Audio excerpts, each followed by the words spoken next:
Voy a hablar hoy sobre el presente perfecto del subjuntivo. So think back to the present perfect first in the indicative and what that meant. The present perfect in the indicative meant have or has, right? Have or has. So it's something connected with the past. Do you remember how you conjugated the present perfect? It's going to be the same way, how you formed it. It's going to be the same way that you formed it. Okay, haber plus the past participle. Okay, past participle, if you remember, is hado or ido.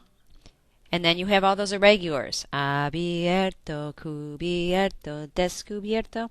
So you might need to review through your irregulars as well. But let's assume now that we have to put haber in the subjunctive. So let's talk a little bit more about this. So the present perfect subjunctive refers to actions or situations that may have occurred before the action of the main verb, because the main verb is in the present tense.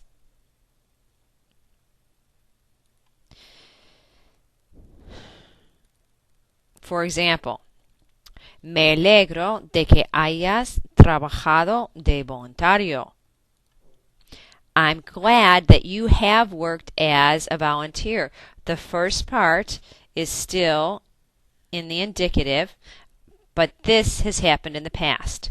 So you cannot use the present subjunctive for that. So you have the trigger in the present, but the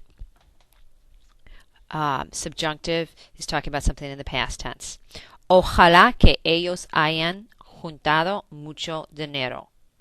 I hope that they have collected a lot of money, or that they collected as well. This in the subjunctive can mean have, or it can just mean the past tense as well, something in the past. That's a little bit different.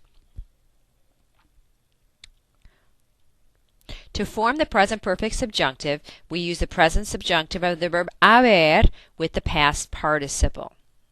And like I said, the past participle is hado or ido, and then you have a lot of those irregulars that a lot of people have forgotten. So we're going to conjugate trabajar en todas las formas con haber en el subjuntivo.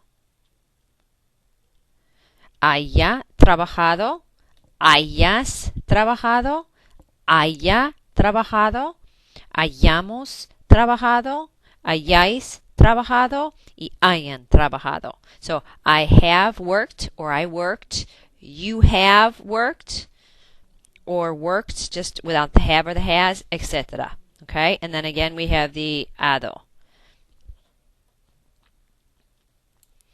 The last slide basically tells you the tense of the governing verb. That's actually the first part of your sentence construction.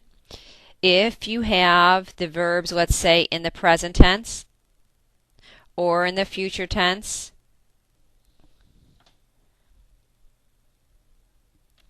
or in the command form or in the present perfect, that you could either use the present subjunctive or the present perfect, depending on what you're trying to say.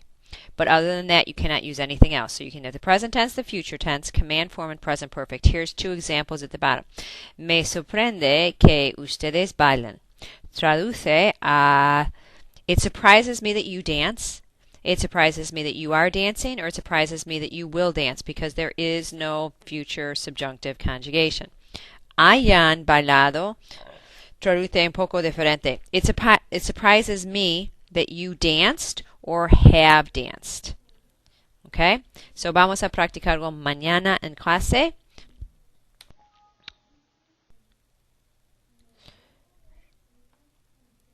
Y los veo mañana.